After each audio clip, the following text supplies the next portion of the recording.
오늘 주신 말씀은 시편 72편 1절로 11절 말씀입니다. 시편 72편 1절로 11절 말씀 받들어 읽겠습니다. 하나님이여, 주의 판단력을 왕에게 주시고 주의 공의를 왕의 아들에게 주소서. 그가 주의 백성을 공의로 재판하시며 주의 가난한 자를 정의로 재판하리니 의로 말미암아 산들이 백성에게 평강을 주며 작은 산들도 그리하리로다. 그가 가난한 백성의 억울함을 풀어주며 궁핍한 자의 자손을 구원하며 압박하는 자를 꺾으리로다. 그들이 해가 있을 동안에도 주를 두려워하며 달이 있을 동안에도 대대로 그리하리로다. 그는 뱀풀 위에 내리는 비같이 땅을 적시는 소낙비같이 내리리니 그의 날에 의인이 흥왕하여 평강의 풍성함이 달이 다할 때까지 이르리로다. 그가 바다에서부터 바다까지와 강에서부터 땅끝까지 다스리리니 광야에 사는 자는 그의 앞에 굽히며 그의 원수들은 티끌을 핥을 것이며 다시스와 섬의 왕들이 조공을 바치며 스바와 시바의 왕들이 예물을 드리리로다. 모든 왕이 그의 앞에 부복하며 모든 민족이 다 그를 섬기리로다. 아멘. 72편 보면 솔로몬의 시라고 돼 있어요. 그런데 72편 20절에 보면 이새의 아들 다윗의 그 기도가 끝나니라 라는 이상한 구절이 붙어 있어요. 이건 이 시편 72편이 시편 2권의 마지막 시편이다 보니까 이런 말 붙은 거 아니냐 이렇게 해석할 수도 있지만, 그보다는 솔로몬의 시라는 표제어가 오해라는 생각이 듭니다. 무슨 소리냐면요, 솔로몬의 시라는 이 단어가요, 여기서는 솔로몬의 시라고 번역했지만 솔로몬을 위한 시 이렇게 번역할 수도 있는 그런 단어예요. 그러니까 솔로몬의 시는 솔로몬의 시인데 솔로몬이 써서 솔로몬의 시가 아니라 솔로몬을 위한 시이기 때문에 솔로몬의 시인 거예요. 그러니까 결국 뭐예요? 이 시의 저자가 누굽니까? 다윗이에요, 사실은. 하나님이여, 주의 판단력을 왕에게 주시고 주의 공의를 왕의 아들에게 주소서. 주의 판단력을 저에게 주시고 주의 공의를 저의 아들에게 주소서. 이런 얘기예요, 사실. 그러니까 솔로몬에게 주소서. 솔로몬이 주의 백성을 공의로 재판하며 주의 가난한 자를 정의로 재판하리니 의로 말미암아 산들이 백성에게 평강을 주며 작은 산들도 그리하리로다. 왕에게 가장 중요한 건 공의로 재판하는 것, 공의로 다스리는 것이다라는 얘기예요. 그런데 특별히 주의 가난한 자를 정의로 재판한다. 왜 이런 말을 쓰냐면, 돈 때문에 굽을 수 있잖아요. 권력 때문에 판결이 굽을 수 있잖아요. 그런데 그러지 말고 가난한 자에게도 정의로운 판결을 내려라. 그런 얘기인 거지요. 그가 가난한 백성의 억울함을 풀어주며 궁핍한 자의 자손을 구원하며 압박받는 자를 꺾으리로다. 어려운 자들, 힘든 자를 돌아보고 그들을 돕고 섬기고 이끌어주는, 세워주는, 그들을 자유케 하는 그런 왕이 되게 해주십시오 하는 그런 기도인 거지요. 그들이 해가 있을 동안에도 주를 두려워하며 달이 있을 동안에도 대대로 그리하리로다. 항상 주님을 경외하는 그런 믿음 생활하게 해주십시오. 이렇게 당부하는 거예요. 이게 복받는 비결인 거예요.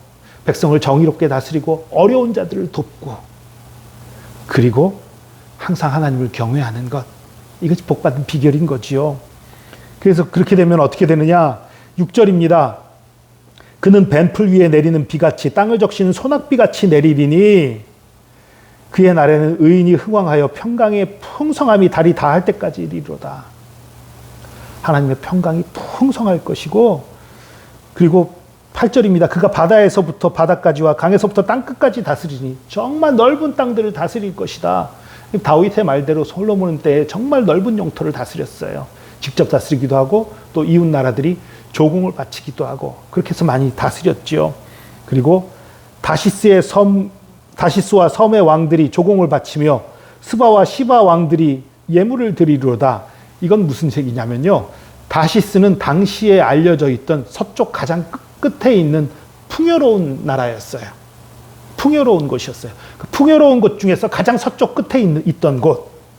그리고 이 스바와 시바는 또 그동안 알려진 풍성한 나라, 뭔가가 재물이나 향유나 뭐 이런 것들이 풍성한 나라 중에 가장 남쪽에 있던 나라예요. 여기 이거 의미하는 바는 정말 먼 곳에 있는 나라들도 이리로 와서 조공을 바치고 예물을 바치는 그런 일들이 있게 해주십시오. 이런 의미인 거예요. 그러니까 다시스와 스바시바만 조공 바치러 오게 해달라 그런 얘기가 아닌 거예요. 그들조차도 조공을 바치러 오게 해달라 이런 얘기인 겁니다.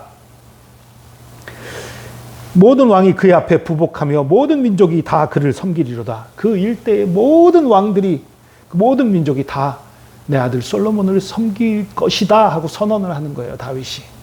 이 다윗의 이 시편은 기도문이에요. 기도문이면서 찬송이고요. 근데 이거는 다윗의 마지막 찬송인 거예요. 마지막 시편인 거예요. 그러니까 그럼 72편 뒤로는 다윗의 시편이 없나요? 아니요, 있어요. 그 뒤에도 다윗의 시편이 있지만, 그러니까 실제로 다윗이 쓴 시편들 중에 가장 마지막에 기록된 시편은 사실은 72편인 거예요.